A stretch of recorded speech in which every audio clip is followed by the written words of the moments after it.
and see changes in our community. So my name is Gaia, he, him, his pronouns. I am a sophomore attending Pitzer College online right now. And then I can extend that introducing to one of my teammates as well. My name is Abe. I'm a freshman at the University of Washington. I'm Hans. I'm a junior at the Overlake School, he, him pronouns. I'm Angela. I'm also a junior at the Overlake School, she, her pronouns. Oh, sorry. Go ahead. Okay. I'm Cindy. I'm currently a freshman at the University of Toronto, and I use she, her pronouns. I'm Margaret. I'm a sophomore at Eastside Preparatory School, and I use she, her pronouns. I'm Maya. I'm a freshman at the University of British Columbia, and I use she, her pronouns. And so as our meeting gets started, I encourage everybody to put their pronouns in their name. To do that, you can just hover over yourself, click the 3 little dots, and then click rename. And please feel free to use the chat feature and put the call into speaker mode since we have so many people. This way, whoever speaks is the main, gets all your attention. So we're gonna start off by introducing Marilyn Robinson. So Marilyn Robinson joined the City Council in 2014. Her colleagues later voted her as mayor in January 2020 after she previously served a term as deputy mayor. Lynn advocates for environment, parks and open spaces, human services and affordable housing in Bellevue. So I'm gonna pass the mic over to Marilyn Robinson. Please add anything I missed out and answer this quick question. How do you believe the Black Lives Matter has impacted the Bellevue community, and what kind of substantive changes have the council made or plan on making in response to the movement? Well, thank you for hosting this today, Naya and Gaia. And it's good to be here. I think that we were all kind of taken aback when we realized that social injustice is just permeates our whole country and has for so long. And it's felt like we thought we were doing all the right things in Bellevue, and we've really taken a pause to look at how are we doing everything, and are we doing it the best that we can? So I would say that the Black Lives Matter movement has caused us to be more introspective and to review our policies. And, you know, we're doing a police review of use of force policies, which I hope some of you were involved in the community conversations with that. Gaia, I think I saw you at one of those conversations. And so, you know, we're in the middle of that process.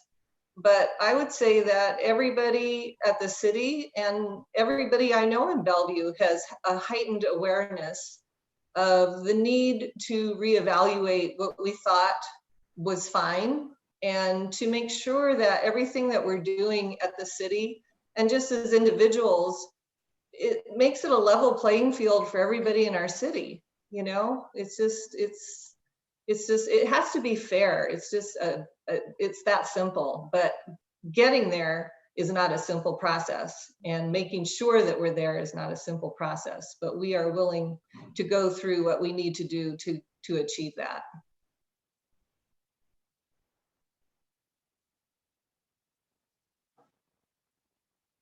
I can't hear you. No, you can. There you go. All right. Thank you. I'm going to pass the mic over to Margaret to introduce Steve Milet. Yeah, so Chief Steve Milet was hired in 2015 after a nationwide search for a new permanent chief of Bellevue Police Department. He came from Southlake, Texas, where he had served as police chief since 2011. So passing the mic to you. In your 5 years as chief, how have you pushed change to change the demographics of the police department, and what effect have your efforts had? And also feel free to add anything to the introduction. Well, thank you very much. And again, I want to thank you and applaud you for getting this forum together. It's conversations like this and dialogue that we are going to make more change. And I applaud the movement and your willingness to stand up and be heard. And I'm very sincere about that. I spent the majority of my career in Corpus Christi, Texas, coming up through the ranks there, which is a very diverse community. I also grew up in New York, which is a very diverse community. So the work that we've done in the Bellevue Police Department since I landed here has all been focused on building bridges into all of the communities that make up Bellevue, especially those communities that have been marginalized or who never had a relationship with the police department, or at best is a relationship that's built and on a foundation that's very weak and fragile. And so to that end, our focus in the police department over the last 5.5 years is to build deeper diversity in the police department. And I just got a stat here earlier today that 100% of our new hires in 2020 were either minority or female, 100%. And it's not by accident, it's very deliberate. We've increased diversity in our police department over the last 5 years by 5 to 7%. It may not sound like it's a significant move, but it is, especially when you consider the environment that we're in, where number one, people aren't flocking to our profession right now. And even more so, it's hard to recruit from different parts of our community because of the lack of trust. And I'm not sure that we had trust in all the communities, especially in Bellevue. And where we did have trust after George Floyd's murder, it was rocked. And we have a lot of work to do and to continue to do. I won't go through all of the different programs that we've initiated in Bellevue. I'm sure that will come up in this dialogue. But we are 100% committed into ensuring that we represent everybody. And it is our goal that when people see this patch, that they're able to separate what this represents from some of the things, the horrific things that we've seen around the country. And that is our goal. And to that end, also, for those of you that are 21 or older, we are hiring. So if you're interested, we can have a conversation. I'm serious about that too. Okay, I'll turn it back over to you, Margaret. Thank you for introducing me. Thank you for your answer, Chief Milet. And now I'd like to introduce Deputy City Manager Kate Behrens. Kate's work is focused on the city's relationship with sound transit during the planning and construction of Eastlink light rail and property acquisition issues arising from major city transportation projects. She also serves as the LGBTQ liaison for the city. So I'd just like to ask a quick question. How did the Black Lives Matter movement affect the city's manager's office, specifically when drafting the 2021 to 2022 budget? Specifically, what changes were implemented in response to this movement? Thank you, and it's also a pleasure to be here. We really look at the budget as an opportunity to think about how are we building a network that serves the needs of the community. The Black Lives Matter movement has certainly focused on how are we all together thinking about support for the whole community from a broad spectrum of support services without going into a primer on municipal finance and municipal services. Bellevue generally provides our social services, our support for human services needs through a network of nonprofit agencies. So you'll see the budget includes an increase in our funding for human services needs. That is even at a time when overall our budget had to come down to meet the revenues that we were projecting. So the attention that we are seeing across the nation and here locally about the need to make sure we are building strong networks for people in need, people of color who are underserved and underrepresented influenced that decision. We also took a look comprehensively at the other city services that provide direct service and response service. So obviously we are in the midst of a use of force and a review of our police force, but we, through the budget process, took a look at other direct response services that we provide. So we have a program called Bellevue Fire Cares that is another service that where we are able to through dispatch, provide a different kind of support for people in need in the community. We also took a look at our outreach for people experiencing homelessness, which tends to, as I'm sure you are aware, disproportionately impact people of color. And how are we refocusing our efforts to deal with that inequity, and making sure we were, again, either maintaining or increasing our investments in those services, even as we had to find overall savings in our budget. And I will turn it back to whoever. All right. I will thank you for that. I will introduce Elena Casio. And Elaine supports and implements initiatives that promote diversity, equity, and inclusion in the city's training, hiring, and contracting. Elaine also works to ensure language access to Bellevue. Prior to joining the Diversity Advantage team, Elaine worked in a higher education and international development, including a 13-year tenure in Latin America. Elaine works to enhance policies and practices related to equity.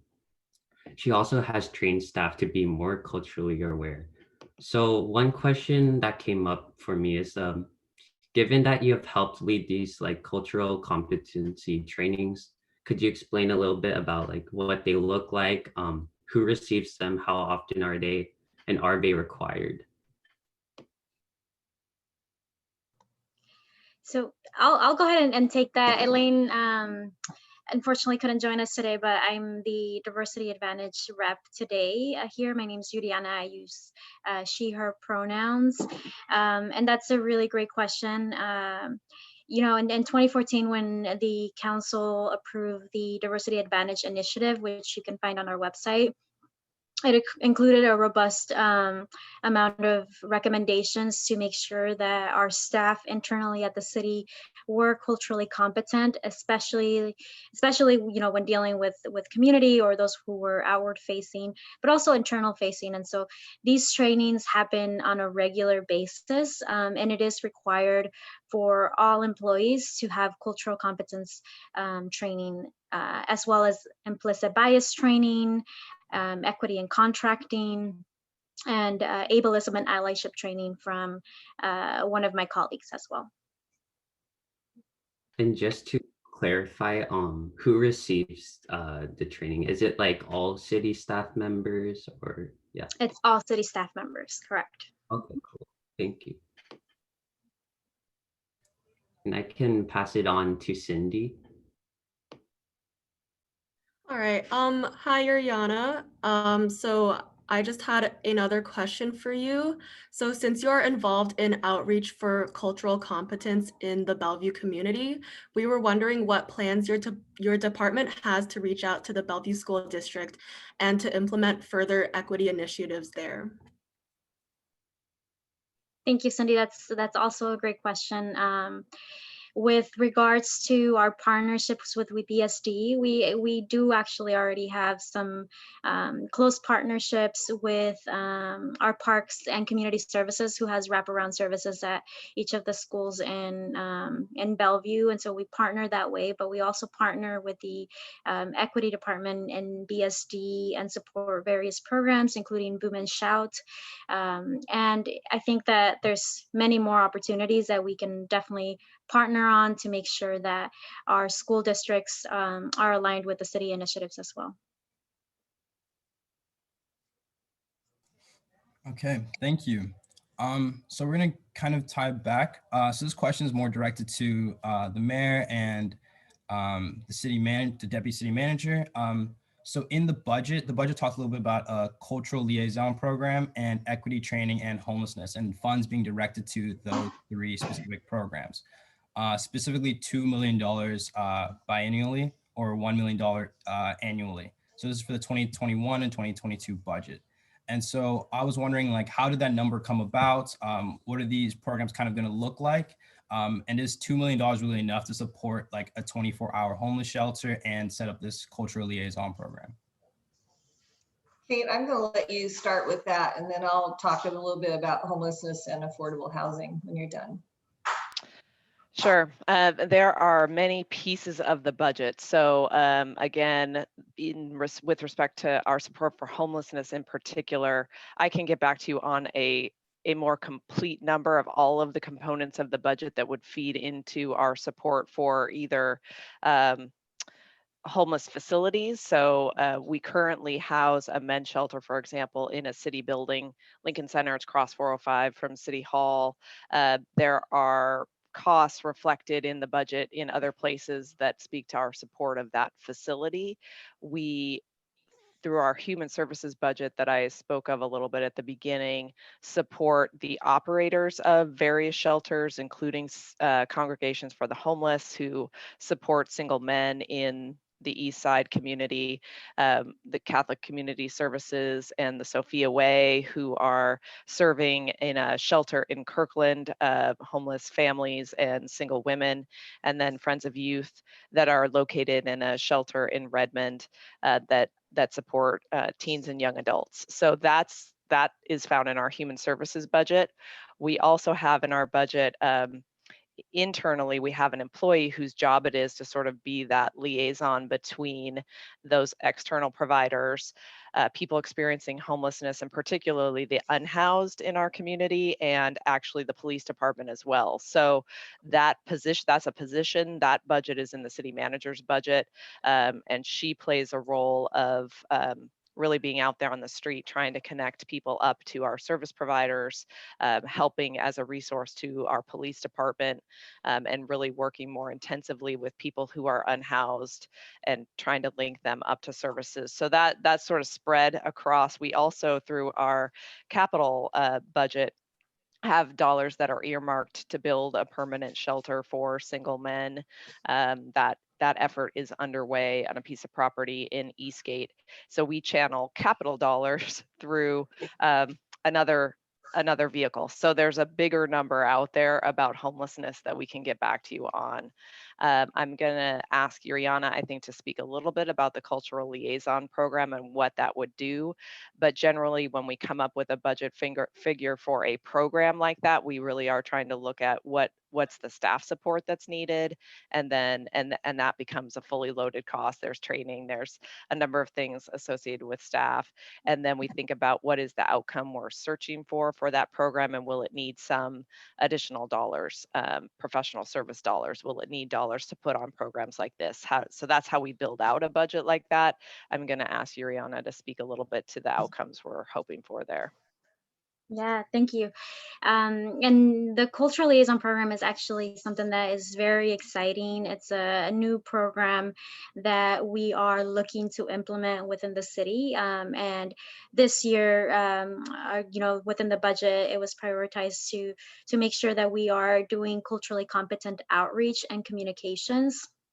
As you all probably know, we have a very diverse community. A lot of the times language access is an issue, especially when we are providing resources and programs. And so the cultural liaisons would really, their intent is really to make sure that we are responding to the community needs as far as language access. And so we would be contracting and hiring folks from the community to be to serve as trusted messengers. And so it really closes the gap and builds a bridge between the city and the community to make sure that we are addressing all the needs. A really good example this year was COVID-19 and the way that it was impacting our communities. A lot of the time information is in English, or it's sent out through the general methods of communication, and that doesn't work for everyone.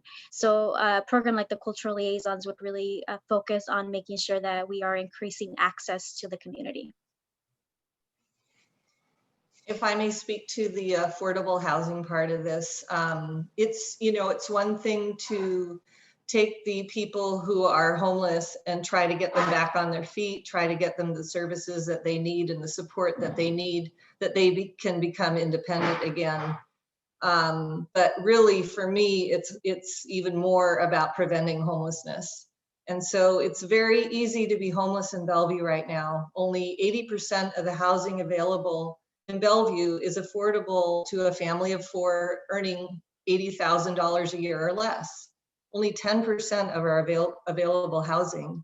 And Bellevue, more than half of the people who live here are what we call cost burdened, which is that it's very hard to afford for them to afford to live here. And yet we attract families here because it's an opportunity area. You know, there's an excellent school district here. And if your child goes through the Bellevue school system, chances are they'll get into college, they'll get a job, and they'll be independent. And so it's really important that we support the people who want to live here, give them the choices to live however they want to live on the full spectrum, so that, you know, if you can afford, if you have $50,000 a year that you're making, that you can still support your family and have a stable home. Right now, that's really not very easy to find without government help. And so we are working in many ways to try to create a spectrum of affordabilities in housing. One statistic is that most of our homeless men could afford $300 a month. There's literally nothing in Bellevue at $300 a month. It would be great to create micro housing for those people, to give them a shelter and give them their own space and a door that they can lock and feel like they have their own home, and then have that whole spectrum, so that if you get a higher paying job, if you get a promotion, you can move up and get more expensive housing if you choose to, and you can have less expensive housing if you choose to. Right now, we don't have a lot of choices in Bellevue, and that's really hard. And I'll tell you a statistic that really sticks to me is the thing that really makes it hard for children to learn is having stress. And one of the biggest stressors for children is unstable housing.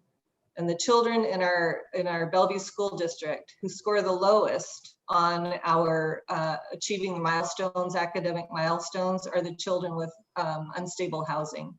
We have over 350 children in our Bellevue school district that are unstably housed.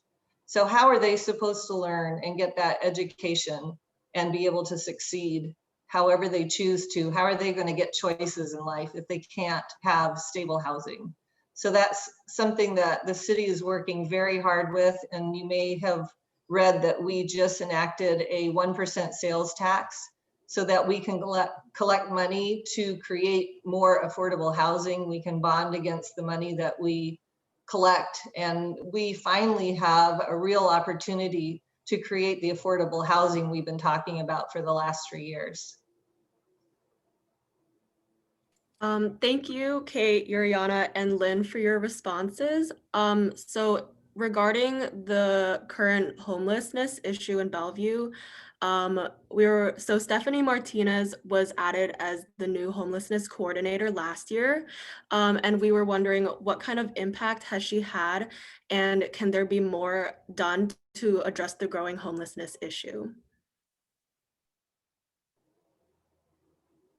So I can take a crack at getting you information, and if you need more, we can always follow up. But as I mentioned, Stephanie is really kind of our boots on the ground, working within city government to create connections between people, particularly people who are unhoused, and the services that exist through nonprofits and other agencies, services that people, mental health services, a whole variety of support services.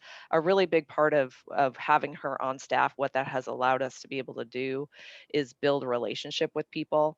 I am certainly not an expert in homelessness, but something that I have learned over time is that one of the values is to create time and relationship for people, particularly those that have been unhoused or been unhoused for a long time. There's lack of trust there. There's lack of community supporting that person, and you really need to put in the time. And that's what Stephanie has been able to do. Having her on staff has allowed us to do. There are small stories. She's connected people up with housing. you know, that she found a woman in her child housing and helped them navigate through the system. It's a support system that is operated by many different entities, many different governments. It can be very hard to navigate for a person, and she is able to spend extra time with people and make sure that they are able to get connected with the service that they need. She also helps answer our community questions. So she is a one-stop shop for people to understand what it is. We hear from our residents and people concerned all the time about people they see that are unhoused and want to understand how are we addressing that situation. And Stephanie is able to provide a holistic response about how we are addressing homelessness and help our residents understand what the challenge is and where they can get connected in and provide help if they so desire and understand what we are doing to support those folks. And to address that issue. So that's what she's been able to do. I don't know, Steve, if you want to jump in. She also does provide some critical support for the police department because obviously responding to homelessness is not really a police department issue. But again, as we've heard oftentimes through the Black Lives Matter dialogue, police are who are called. They're who are at the other end of the line on 911. And so she has been a good resource to get the right response out on some of these calls. So prior to Stephanie joining our team, it was a police issue. And we were the ones that were responding to these non-police incidents and issues. So getting Stephanie on board has really taken us out of the equation, which is beneficial for everybody. There are situations where Stephanie will be dealing with somebody that requires us to at least stand by, but those are few and far between. We modeled our program after Redmond's program, and what interested me personally more than anything was the fact that you're not criminalizing homelessness, because to be homeless is not a criminal act, right? So taking us out of the equation was a great thing. And since Stephanie's arrival, she's done a phenomenal job, as Kate has pointed out. Her ability to get people into housing and to get people back on their feet it's a success story. And I think other municipalities will probably look at what we're doing here and model Stephanie, and Nancy Lacombe is also very much involved in it as well. It's been successful thus far. Okay, thank you. Since we don't have too much time and the chat has been kind of going on and on, I encourage those being chatted to read the chat and potentially message back if they have a response. And yeah, so I'll pass the mic over to Abe to continue asking questions for our Chief Steve Milet. Hi, so specifically regarding school resource officers stationed in Bellevue School District schools, I know that Washington State has a set of training guidelines and that kind of stuff, but does Bellevue raise the bar and have any additional trainings or anything that's required of them, or are they just sticking by the state guidelines? No, we give them enhanced training as well, and they have to follow our policies and our rules and regulations, which are all based in best practices. As I'm sure that you've heard me say before, we are one of less than 6% of 18,000 police departments that seek out and attain international accreditation.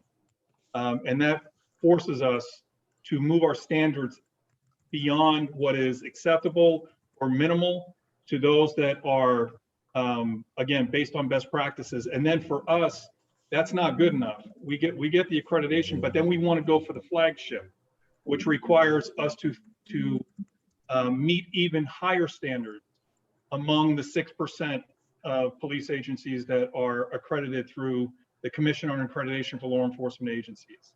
I know there's a lot of discussion on the effectiveness of the SRO program and such. The superintendent, Ivan Duran, has commissioned a work team that we're participating on. I don't know if some of you are on that committee and that team. I know they've met at least 2 or 3 times to look at the SRO program and its effectiveness. One of the things that bothered me, I guess And Batanya, I see you are on here. When we met downstairs by the council chambers, that there wasn't widespread understanding of what the SRO program is designed to do. And that's a failure on our end. We didn't do a good enough job to explain it and to work with students and to craft a program that meets everybody's needs.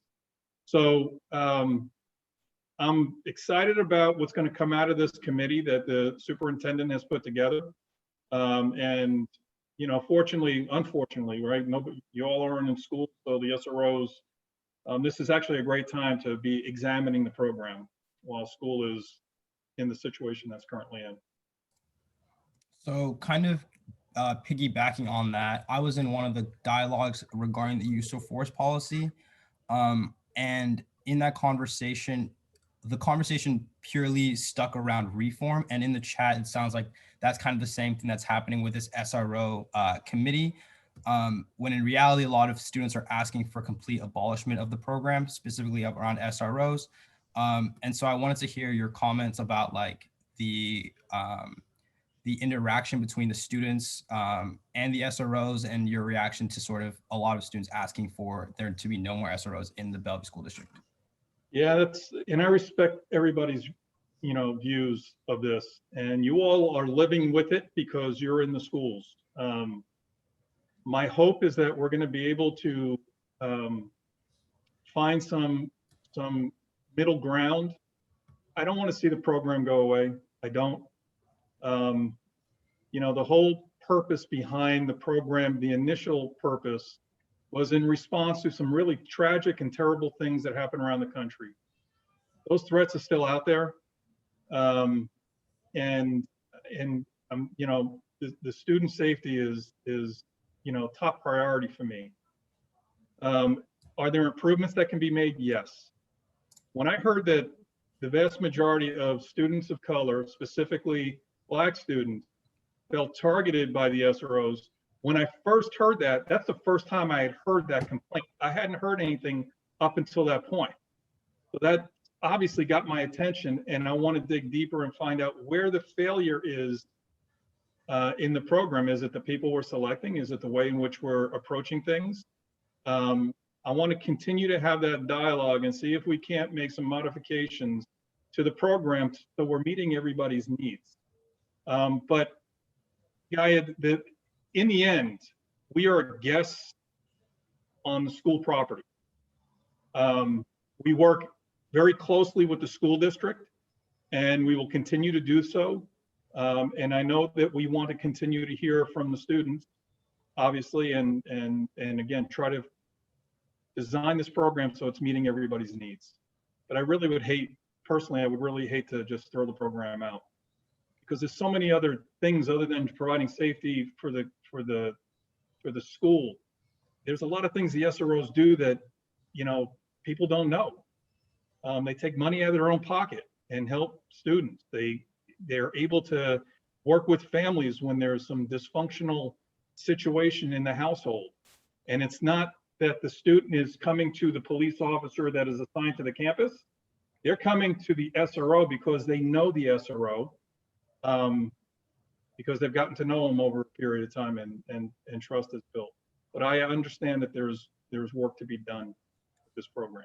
Yeah, I mean, I'd like to make something clear that like, it sounds like the jobs outside of just providing, I guess, reactive safety, when it's those kind of jobs that outside of that can kind of be handled by a counselor. And I think that when we say we want to abolish the SRO program, we mean we want to reinvest that money into getting counselors that can assist students so that they don't have to get to the point where there needs to be an officer to handle the situation. So they can deal with their mental health, so they can deal with their crises in a more critical and transformative way that doesn't lead them to be another statistic, I say. So I'm going to pass the mic over to Abe. He has another question as well. So I guess related to what Guy was just saying, Chief Milet, you were saying that they provide a lot of other services. And what services do SROs provide that are not done or should be done by a counselor? Because it does seem at least from where I'm standing as a former student of the Bellevue School District, that SROs just seem like undertrained counselors, and they also have guns. I guess just what services do they provide that counselors could not provide better? So there have been situations where students have come forward and reported abusive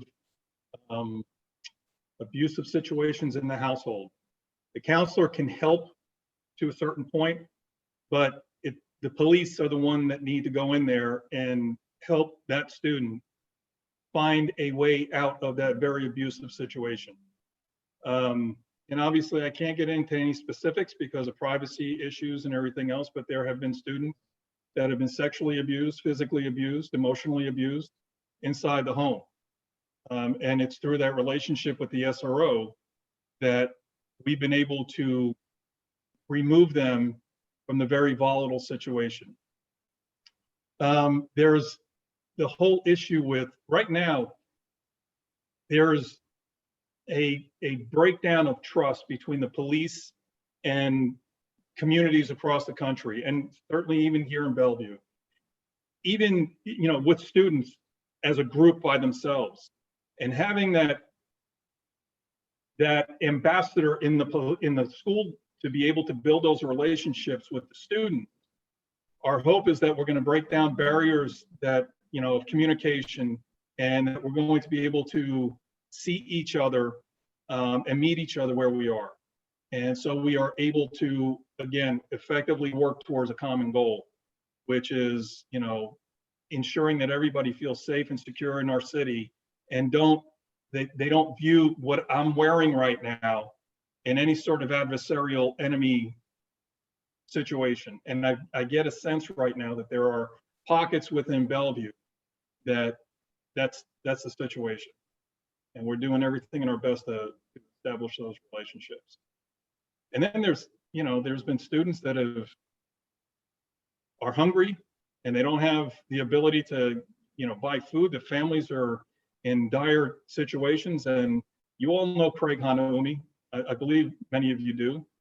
Craig has done everything from bringing food into the home to bedding to finding housing for people. And that referral comes from the SRO. So there's a lot of things that are non-enforcement activities that our SROs engage in. Thank you. I'd like to just, with a follow-up question regarding you're talking about that breakdown of trust between community and the policing. So can you comment on the, what I would call a little disproportionate police response, specifically to the protest that had happened on October 24th, where there was very little violence that occurred, and yet there was a citywide emergency declared, weapons bans, and all sorts of, I would like, a lot of response happened to what I would call not really anything that required that response. So can I get your comment on that? Yeah, Abe, there was a lot of information that I had that I wasn't able to share with the public. You all have watched what has happened over in Seattle. And I understand there were people down there that did not experience that. But the information that we had was that this group was basically the group that organized the anarchist group to come into communities and to engage in destructive behavior. And I'm walking a fine line here because there's intelligence that was shared with us that I can't share because there's active investigations that are going on with some of the people that were there in the crowd that have a long history of violent behavior. And in the end, Abe, the groups that were there were provided a safe environment to lift their voices up, to engage in their constitutionally protected rights. They marched until they didn't want to march anymore. We closed off intersections. They occupied the street. We didn't move them off the street. We gave them that safe space. In the days leading up to the event, we found some things that can be used as weapons, stashed at different locations, and everything that we had been, the information that was shared with us leading up to the event from the Texas Fusion Center and other police agencies was that there were members of this group, I'm going to say the entire group, but there were members of this group that were responsible for throwing Molotov cocktails at police officers, for the destructive behavior that we saw on Capitol Hill and elsewhere in Seattle. And we're not going to tolerate that in Bellevue.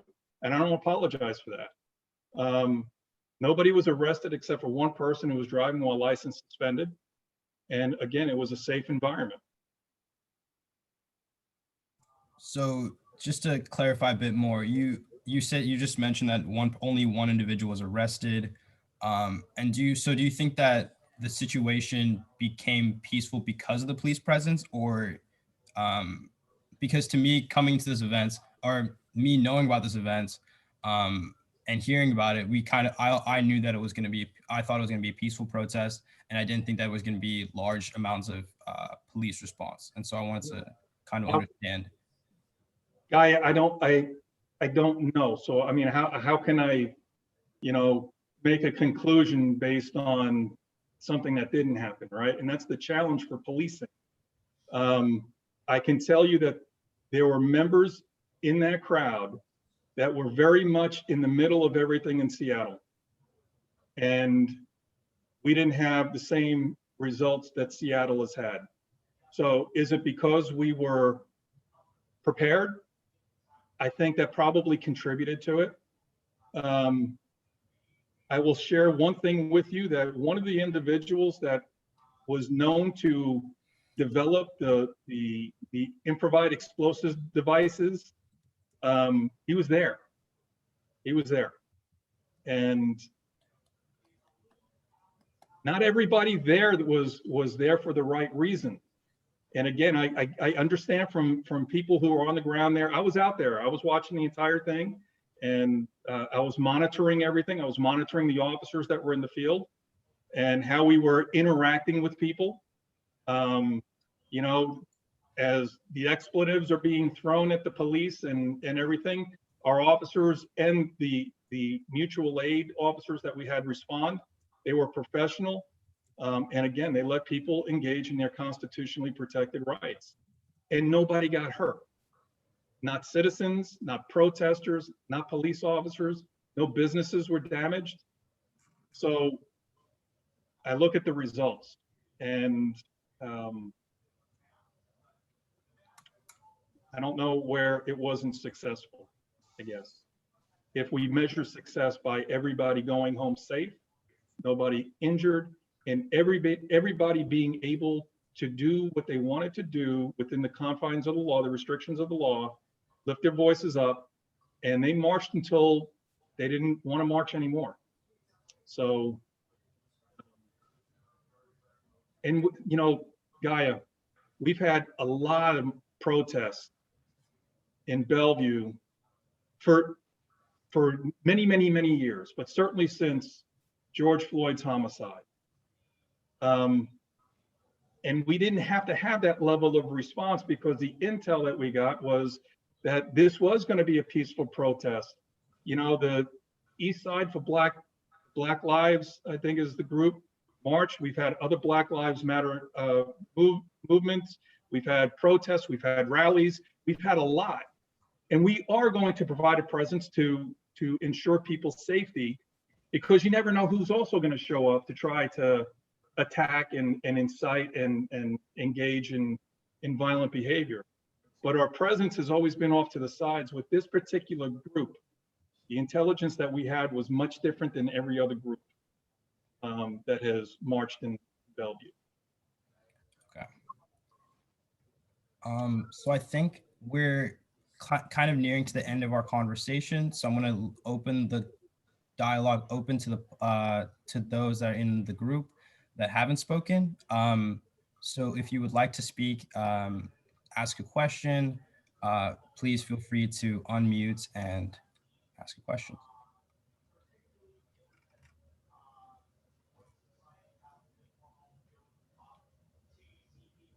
Hello. So my name's Ethan Cantrell. I'm on mobile, so I don't know how to add my pronouns to my thing, but he, him. But this is a question for the police chief as well as Mayor Robinson. What's the moral and ethical justification for sending BPD officers to assist SPD in committing war crimes against protesters via manpower, ordnance, and vehicles. Yeah, that's the question. Did you say war crimes? I did say war crimes. Tear gas is banned under the Geneva Acts. Just because we're not citizens and it's not wartime, it still qualifies as war crimes, in my eyes at least. Yeah. So thank you, Ethan, for the question. We provide mutual aid because we ask the other agencies to provide mutual aid to us when we're in need. Our departments are not large enough to handle large-scale civil unrest and violence. On May 31st, we witnessed something this city has never witnessed before. And with my 75 officers that were in the field, facing at different points 1,000 plus, it was beyond the resources for us to fully manage the event. And we relied on people coming into the city, other departments, to provide resources to Bellevue to help us ensure the safety of everybody that is in Bellevue. We provide that same response to other agencies as well. And that's the reason that we provide mutual aid. I have a small follow-up. So you consider, again, Bearcats and tear gas mutual aid? So we use the tools that are available to us to ensure the safety of our officers and the public.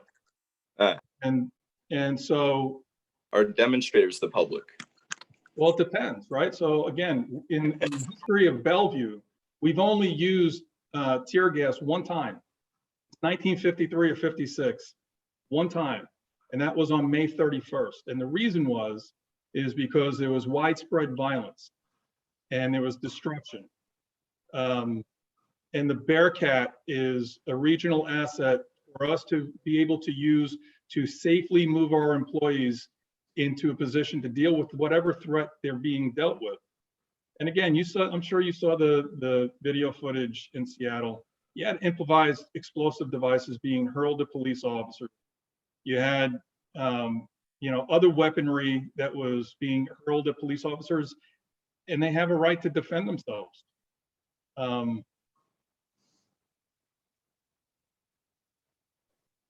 So I'll leave it there. I had a follow-up question real quick. So Eastside for Black Lives organized a protest occupying the front of Bellevue Square a couple of weeks ago. At that protest, the police officers had their badges covered. What was the justifications for that? I'm not sure what, and I saw the question pop up in the chat. I'm not sure what happened there. So our badge numbers are not covered. So when we have an officer that dies in the line of duty, or we have a loss in our profession, we will put a shroud across the badge. And if you can see it here, I'm probably not doing a good job, it is in the middle of the badge. It does not cover the badge number. But the numbers were covered. Like, we have pictures from the protest of the police on bikes with their badge numbers being covered. Like, it was not visible. So if you can send that to me, I'd like to see it, and I'll deal with it if that's the case. Okay, sounds good.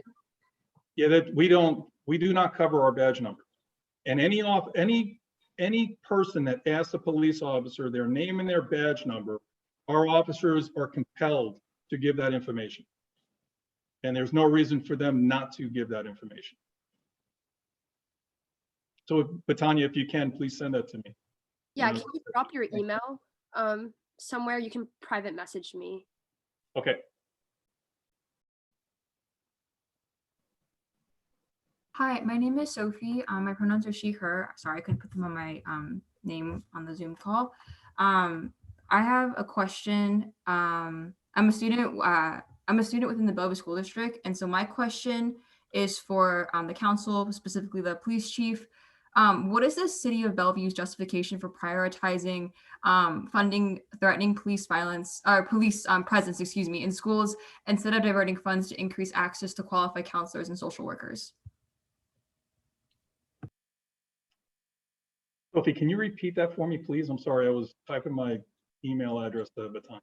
What is the City of Bellevue's justification for prioritizing funding threatening police presence in schools instead of diverting funds to increase access to qualified counselors and social workers? So those are two funding pools. So the City of Bellevue does not fund counselors. That's through the Bellevue School District does their own funding. They're separate from the City of Bellevue. And the county pays for services that we're seeing in the school right now, a lot of programs. That's not the City of Bellevue's role. That's why we don't choose to put money there as opposed to somewhere else. We don't put money there at all.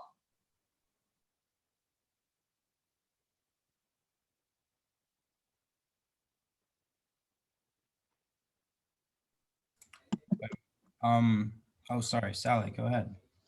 Hi, I had a follow-up question about school resource officers. I'm wondering, Lynn or Steve, if you might know the total dollars that the city or the police department spends for SROs and how that funding is allocated. I believe the school district pays for part of it and the city pays for part of it. I'm just having trouble finding the total dollar amount. Sally, I don't have it off the top of my head, but I'll get it for you and I'll get the information to you. I'm sure I have your email somewhere, or you think the city council office has it by chance? I got it. I just put it in the chat. So Okay. I see some of my friends from my high school days here as well. Okay, I will get to that information.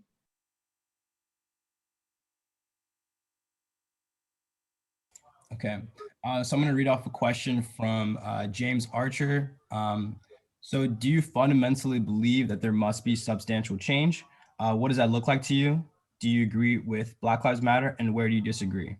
What steps are you taking to establish and ensure a culture that ensures radical intolerance and behavior, whether officers are in uniform or not?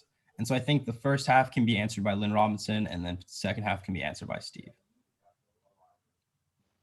I think everybody in this room feels that there needs to be change, and it's not just with the police department. It's with everything we do, whether it's whether we're landlords and we're renting to people, or we own a store and we're selling to people, or we have a restaurant where we're engaging with other people. I mean, we all have to.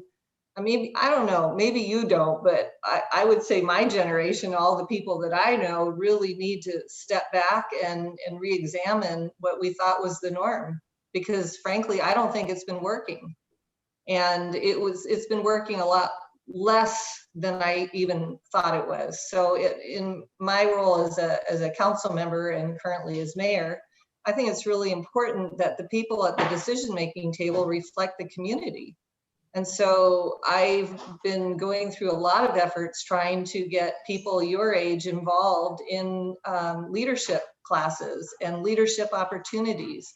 And what you're doing right now is fantastic. This is exactly what you should be doing. And honestly, in all the times I've been in government, this is the first time I've had people your age initiate something like this and talk to us. So I really appreciate that. But we have a long ways to go. I think, I was really curious as to how many people voted. I know I'm not supposed to ask that. I'm not really asking who you voted for, but I'm just wondering if people voted at all, because I wonder if people realize how powerful it is and how you can change your life if just with a vote. And I think that, I've discussed already the work that we're doing at the city to examine all the programs that we have. One thing that's got to change is diversity training is optional for somebody on the council or somebody on a board or commission. I think that's got to be mandatory. I've taken multiple diversity trainings and I sit with a lot of people who've never had diversity training in their life. So it's got to be across the board. We could talk all day about what needs to change, but I will tell you that we are constantly examining how we can be better. Before it goes to Steve, I just wanted to say something. You were mentioning how this hasn't been working for a lot of people. And I just like to clarify, to me, I think the system has been working exactly how it should be for white, rich people.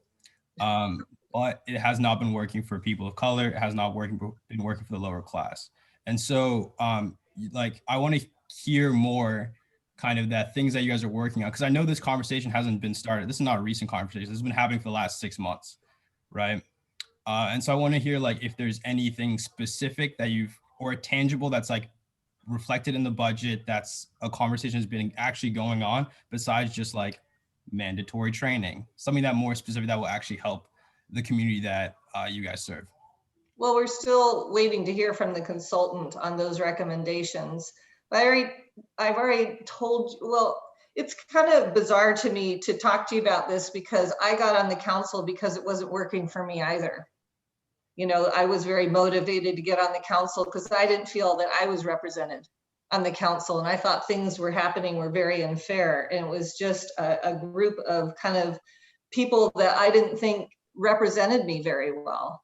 And yet in other ways, I interacted with people on the council and they were very responsive. So I could see the potential of it be working for the community. And I could also see when it didn't work for the community.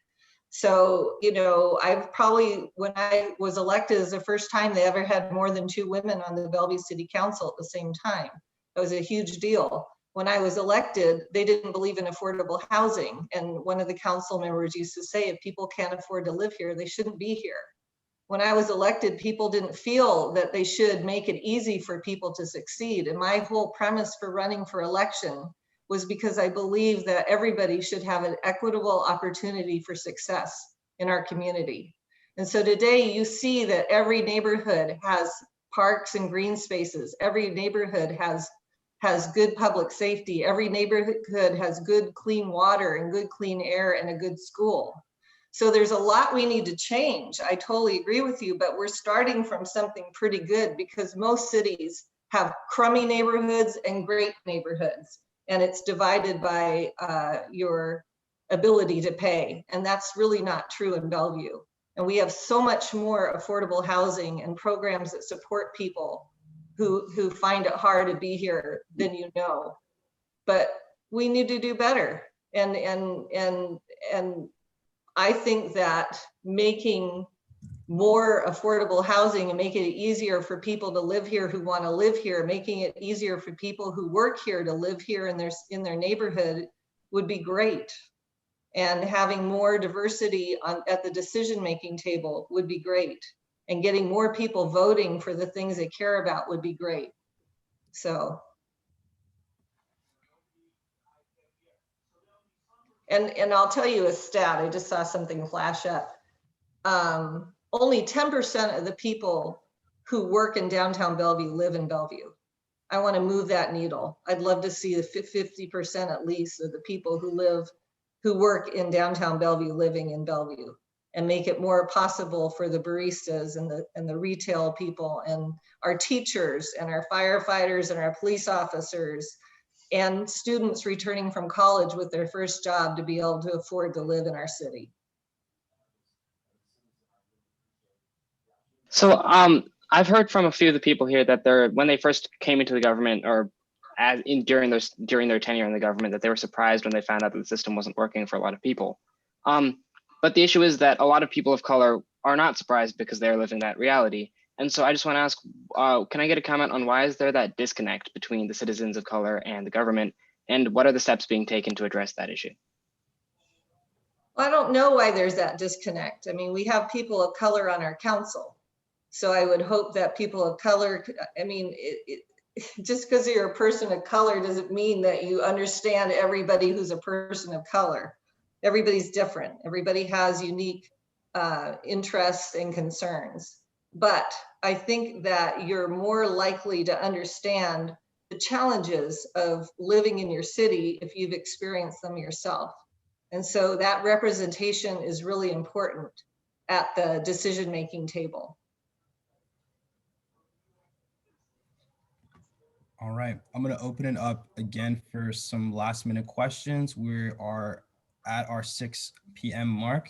Hey, Gaia, can I chime in just real quick?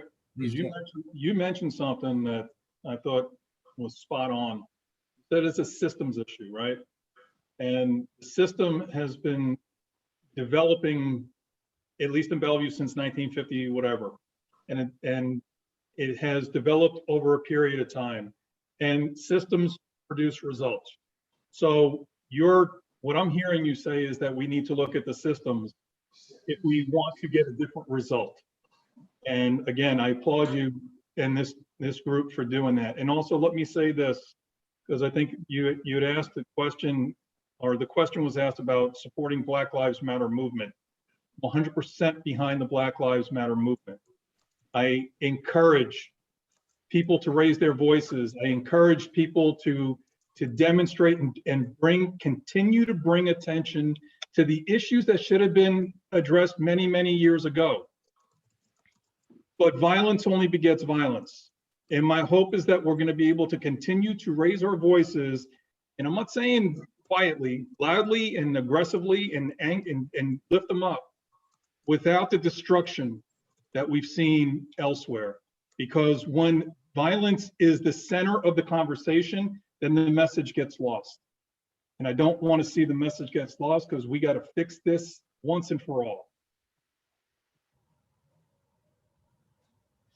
I would like to ask a question. I'm just struggling with the idea of why we need SROs in schools. Because like you said, you're 100% for the BLM movement, but a large part of the BLM movement is trying to get rid of SROs in schools.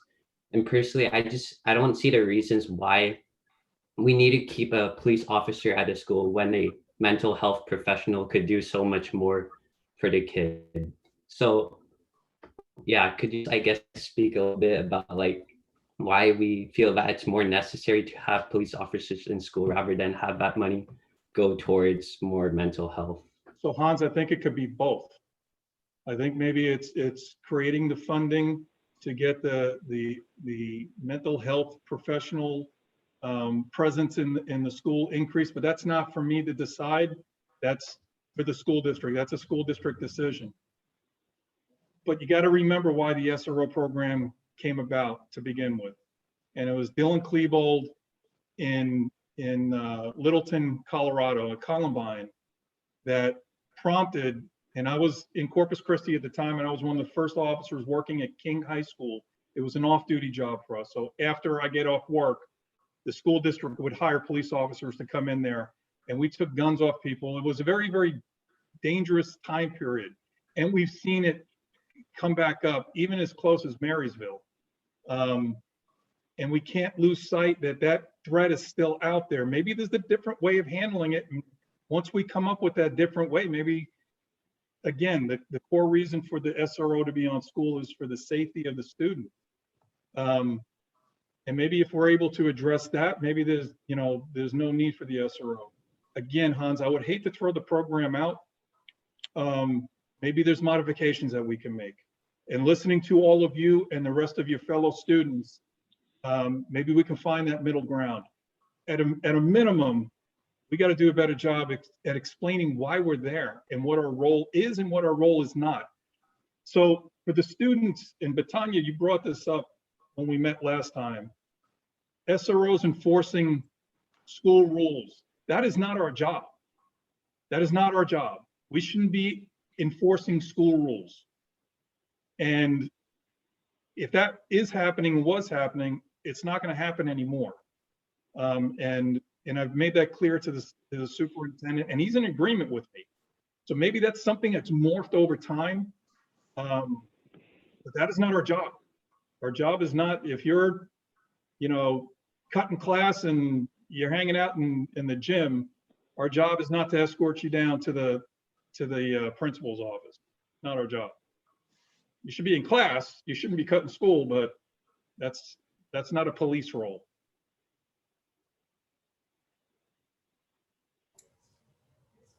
I just wanted to address some of the comments in the chat as well, kind of still going on this conversation. And even something that you mentioned earlier, kind of about thinking about results, right?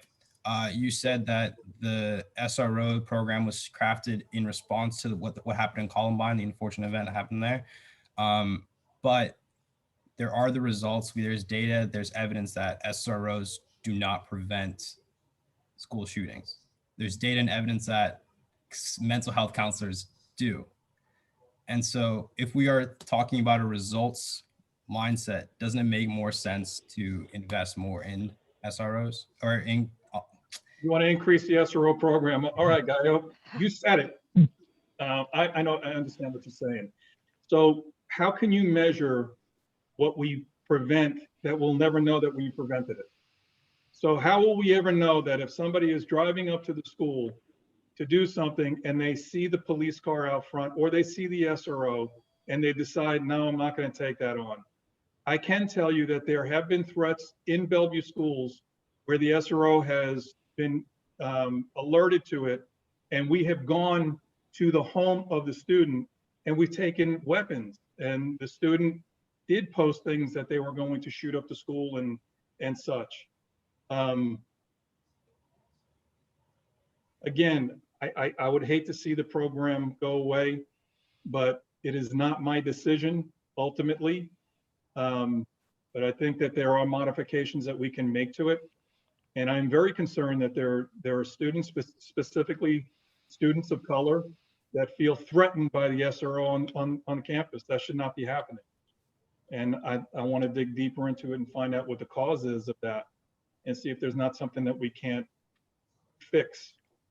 And just to confirm, the person that makes the decision is the superintendent, ultimately? So we are guests on the school campus. Yes, we are guests on the school campus. Okay, then he'll be hearing from us for sure. All right. Thank you, everybody, for coming to this event. I'd like to give a big thank you to Kate, Lynn, Steve, and Uriana for attending and answering our questions. This was an event from the Eastside Change Coalition. We are youth activists, and together we will change the world. Thank you, guys.